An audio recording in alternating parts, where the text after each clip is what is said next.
নমস্কার বন্ধুরা, welcome to our Bong kitchen. আবার চলে এসেছি নতুন এপিসোড, নতুন রেসিপি নিয়ে আপনাদের সামনে। আজকের আমাদের এপিসোড খুব ইন্টারেস্টিং। কাঁকড়া কাঁকড়ার ঝাল আজকে আমরা বানাবো। অনেকেই খাওয়া পছন্দ করে, তো পুরো প্রসেসটাই দেখানো হবে। ভিডিওটা প্রথম থেকে শেষ অবধি দেখবেন। ভালো লাগলে লাইক শেয়ার কমেন্ট করে পাশে থাকবেন, আর কেমন ভিডিওটা লাগছে সেটা কমেন্ট করে অবশ্যই জানাবেন। চলুন ভিডিওটা শুরু করা যাক। প্রথমে আমরা কাঁকড়া নিয়ে বাজার থেকে নিয়ে চলে এসেছি, দেখতেই পাচ্ছেন এমনি এমনি দড়ি দিয়ে বাঁধা থাকে। বাট বলে রাখি, আমি কিন্তু জ্যান্ত কাঁকড়া পাইনি। আমি পেয়েছিলাম ফ্রোজেন, মানে মরে গেছিলো সেই কাঁকড়াটাই পেয়েছিলাম। বাট স্টিল প্রথমে সুতোগুলো ছাড়িয়ে ভালো করে সুতোগুলো খুলে নিলাম, দিয়ে গরম জলে কাঁকড়াগুলোকে দিয়ে দিলাম। যদি কাঁকড়াগুলো জ্যান্ত থাকে সেক্ষেত্রে এই প্রসেসটা ফলো করবেন, গরম জলে দিয়ে দেবেন। আপনাদের তাহলে মারতে বা বেশি কষ্ট করতে হবে না। গরম জলে বেশি না 2 থেকে 3 মিনিট রেখে জল থেকে তুলে নিন। তারপর আমাদের কাঁকড়া ছাড়াতে হবে। জলে সামান্য লবণ অবশ্যই দিয়ে দেবেন, এতে কিন্তু কাঁকড়াটা পরিষ্কারও ভালো হয়ে যায়। এবার আমরা গরম জল থেকে তুলে নিলাম। এবার দেখুন, সামনের দিকের প্রথমে পাগুলো এমনি মুট করে ঘুরিয়ে ভেঙে নিতে হবে। আশা করি দেখে বুঝতে পারছেন। যদিও আমি খুব ভালোভাবে কাঁকড়া ছাড়াতে পারি না, আমার ওয়াইফই ছাড়ায়। বাট আমি একটা দেখাচ্ছি, বাকিগুলো আমার ওয়াইফই ছাড়িয়েছে, সেটা বলেই রাখি। দেখুন কাঁকড়াটা এইভাবে ছাড়াতে হয়। এক্ষেত্রে বুঝতেই পাচ্ছেন এটার ভেতরে কিন্তু গিলু যেটা থাকে সেটা খুব ভালো ছিল না। এই দেখুন পরেগুলো আমার মিসেস ছাড়িয়েছে, সেটাও দেখিয়ে দিচ্ছি আপনাদের। এগুলো কিন্তু আমি ছাড়াইনি। তো সেমভাবে আপনাদের ভালো করে কাঁকড়াটা ছাড়িয়ে নিতে হবে। খুবই সহজ প্রসেস, খুব বেশি ডিফিকাল্ট নয়, অনেকে ভাবে ডিফিকাল্ট। দিয়ে ভালো করে ঘিলুটা কিন্তু একটা জায়গায় রেখে নেবেন, ঘিলুটা ভালো থাকলে ওটা কিন্তু টেস্ট আনে। বাট আমাকে ফেলে দিতে হচ্ছিল। এইভাবে আমরা ছাড়িয়ে নেব। পাগুলোর মাথাটাও একটু সামান্য করে ভেঙে ওইগুলো নিয়ে নিলাম, দাঁড়গুলো। দেখতে পাচ্ছেন আমাদের কাঁকড়াগুলো ছাড়ানো হয়ে গেছে। এবার আমরা নুন হলুদ মাখিয়ে নিচ্ছি। বড় দাঁড়গুলো তো আলাদা হবে, ছোট দাঁড়গুলো আর মেইন যে ঘিলুটা থাকে, মানে মেইন মাথার পোর্শনটা, সেটাকেও আমরা নুন হলুদ ভালো করে মাখিয়ে ম্যারিনেট করে নেব। এখানে 1.5 টেবিল চামচ টার্মারিক পাউডার ব্যবহার করছি, নুনটা স্বাদ মতো দিয়ে দেবেন। এবারে সর্ষের তেল 2 টিস্পুন দিলেই হবে, 2 চা চামচ সর্ষের তেল দিলেই কাফি। এটা দিয়ে ভালো করে এটাকে আমাদেরকে মেখে ম্যারিনেট করে নিতে হবে, যেমনভাবে আমরা মাছ করি।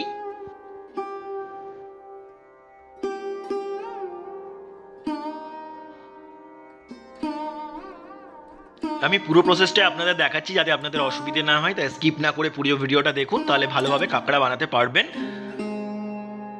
আর এত ভালো টেস্ট যে গন্ধেই ঘর গম গম করে উঠবে, সবাই খেতে চাইবে, তাই অবশ্যই ভিডিওটা দেখুন।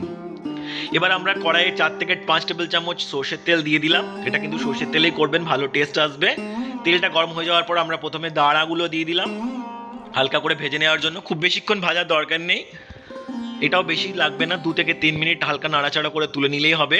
খুব বেশিক্ষণ ধরে ভাজার কোনো দরকার নেই, মানে মাছের মতো লাল করে ভাজার কোনো দরকার নেই, কারণ পরে এটা জলে সেদ্ধ হয়েই যায়।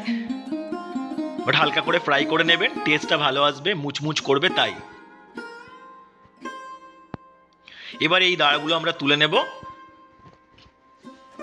তারপর মেন অংশটাও ফ্রাই করে নেব। মাথার মতো যে অংশটা ছিল, যেটা কিছুটা দেখতে অনেকটা শঙ্খর মতো লাগছে, তাই না, ঝিনুকের মতো, তো সেই পোর্শনটাকেও আমরা ভালো করে ভেজে নেব। রান্নাটা যদিও আমি করছি, কিন্তু বলেই রাখি রান্নাটার ইন্সপিরেশন আমি পেয়েছি বং ইটস থেকে। আমি রেসিপিটা একটু অন্যভাবে বানাই, কিন্তু বং ইটস থেকে আমি কিছুটা আইডিয়া নিয়েছি রেসিপিটাকে মডিফাই করার জন্য, তাই ক্রেডিটটা তাকে দিতেই হবে। এবার আমরা দুটো আলুকে এভাবে কেটে নিয়েছি, সেটাকে হালকা করে ফ্রাই করে তুলে নিচ্ছি। এটা কিন্তু সেদ্ধ আলু নয়, নর্মাল আলু। আপনারা চাইলে সেদ্ধ আলু ব্যবহার করতে পারেন, সেক্ষেত্রে টেস্টটা একটু অন্যরকম আসবে, তাই কাঁচা আলু ব্যবহার করাই ভালো। কেটে হালকা ফ্রাই করে নেবেন, পরে জলে সেদ্ধ হয়েই যাবে। এবার আমরা একটা তেজপাতা অ্যাড করলাম ওই তেলের মধ্যেই। এখানে অ্যাড করছি দুটো বড় সাইজের স্লাইস করে কাটা পেঁয়াজ। দেখতেই পাচ্ছেন কেমন করে কাটা আছে। আমি পেঁয়াজ কাটাগুলো দেখালাম না, ভিডিওটা আরও বড় হয়ে যাবে, অলরেডি অনেক বড় হয়ে গেছে, প্রায় 10 মিনিটের কাছাকাছি ভিডিওটা হতে চলেছে, আগেই বলে দিই। তাই আমি ভিডিওটা যাতে আর বেশি বড় না হয়, তাই কাটার প্রসেসগুলো স্কিপ করছি। এবার ভালো করে লাল করে পেঁয়াজটা হালকা ভেজে নিতে হবে। এবার আমরা 1/2 চা চামচ এখানে চিনি অ্যাড করলাম, মানে পেঁয়াজটার হালকা কালার আনার জন্য। চিনিটা কিন্তু দেবেন, টেস্টও তারতম্য আসবে আর কালারটাও আসবে, তাই চিনিটা অবশ্যই দেবেন। এবার আমরা দুটো মিডিয়াম সাইজের টমেটো দিয়ে দিলাম, কুচো করে বা চপড করে কেটে, যেমন খুশি কাটতে পারেন, কারণ আলটিমেটলি এটা ঘেটেই যাবে। সাথে 3-4টে গ্রিন চিলি অ্যাড করে দিলাম মাছ থেকে চিড়ে, দিয়ে আবার নাড়াচাড়া করে নেবো ভালো করে।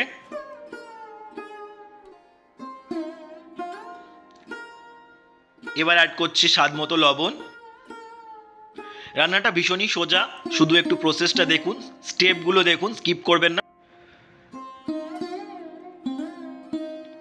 এবার আমরা একটা বাটির মধ্যে 1.5 ইঞ্চি আদা, 1 চা চামচ ধনে গুঁড়ো আর 2টো ড্রাই চিলিকে পেস্ট করে নিয়েছি। তার সাথে আমরা 1.5 চা চামচ কিউমিন পাউডার মানে জিরে গুঁড়ো অ্যাড করলাম, আর 1.5 চা চামচ কোরিয়েন্ডার পাউডার মানে ধনে গুঁড়ো অ্যাড করলাম।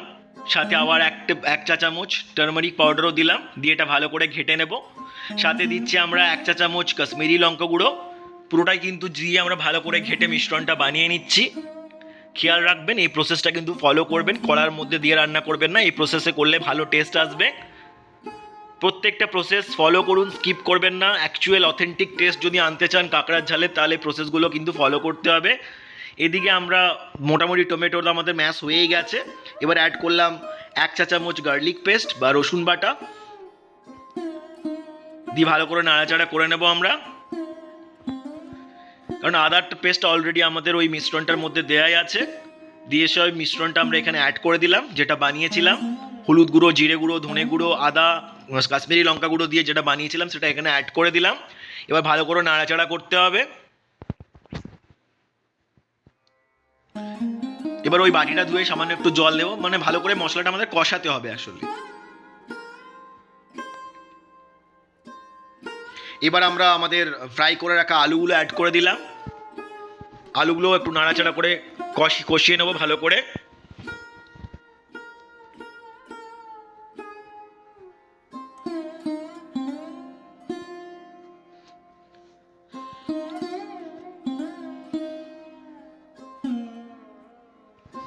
এবার আমরা এখানে 1/2 চা চামচ জিঞ্জার পেস্ট মানে আদা পেস্ট দিয়ে দিলাম, ভালো করে নাড়াচাড়া করে নেবো আবার। দেখুন আমরা এখানে কিন্তু আদাটা পরে দিচ্ছি, জলে যেহেতু আদাটা আগে দেওয়া ছিল মিশ্রণটার সাথে, এখানে শেষের টেস্টটা এনহ্যান্স করার জন্য একটু আদা দিলাম। এবার সামান্য জল দিয়ে আমরা ভালো করে কষে নাড়াচাড়া করব। আলুটা বয়েল করতে হবে, জলের পরিমাণটা কিন্তু ম্যাটার করে, একটু কম বেশি হবে, কারণ কাঁকড়াটা দেওয়ার পরেও আমাদের জল দিতে হবে কাঁকড়াটা ভালো করে সেদ্ধ করার জন্য। এবার আমরা কিন্তু কাঁকড়ার দাঁড়গুলোও দিয়ে দিচ্ছি, যেগুলো আমরা ফ্রাই করে আগে রেখেছিলাম সেইগুলো সব দিয়ে দিলাম। ভালো করে নাড়াচাড়া করব আমরা।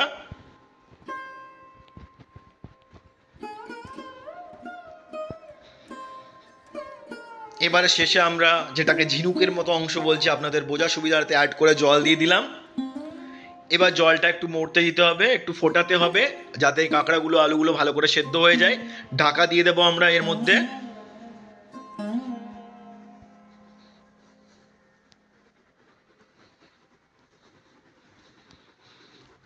বেশি না, 5 থেকে 7 মিনিট, খুব জোর 10 মিনিট। দেখুন আমাদের ঝোল ফুটে উঠেছে, কাঁকড়ার ঝোল মোটামুটি রেডি।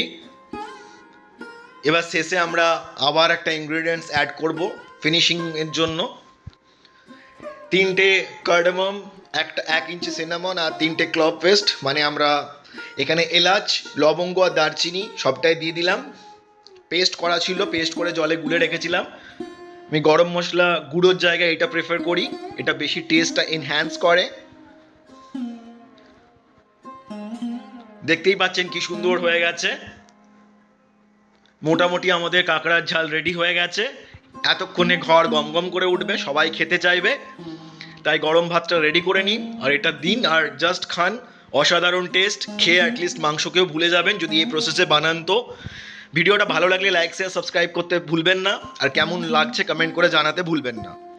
ব্যাস, ভাতের সাথে আমরা কাঁকড়ার ঝালটা সার্ভ করছি, গরম ভাত আর এটা জাস্ট জমে ক্ষীর। আশা করি ভিডিওটা আপনাদের ভালো লেগেছে। যদি ভালো লাগে প্লিজ লাইক শেয়ার সাবস্ক্রাইব করে পাশে থাকুন, চোখ রাখুন পরবর্তী ভিডিওর জন্য। আর যদি ভিডিওগুলো সত্যি আপনাদের ভালো লাগছে অন্যকে শেয়ার করতেও ভুলবেন না। অসংখ্য ধন্যবাদ, দেখা হচ্ছে পরবর্তী ভিডিওতে। ভালো থাকবেন, সুস্থ থাকবেন।